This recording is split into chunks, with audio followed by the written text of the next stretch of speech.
आशा है तुम स्वस्थ और प्रसन्नचित होगे। आज मैं तुम्हें एक ऐसी अद्भुत और रहस्यमय बात बताने जा रहा हूँ, जो हाल ही में मेरे जीवन में घटित हुई।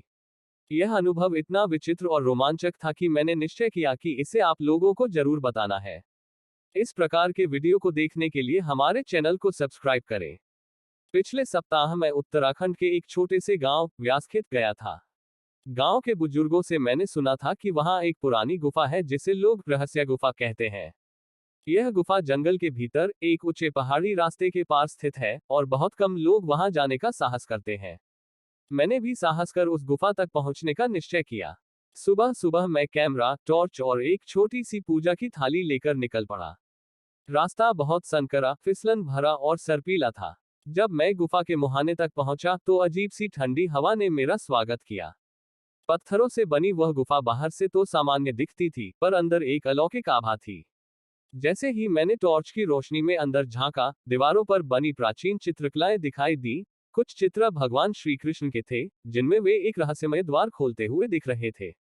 एक चित्र में एक अजीब आकृति थी, शायद कोई रक्षक जो उस द्वार की निगरानी कर रहा था। ऐसा प्रतीत होता था कि यह कोई साधारण गुफा नहीं, बल्कि किसी प्राचीन युग का द्वार थी, शायद द्वापर युग का।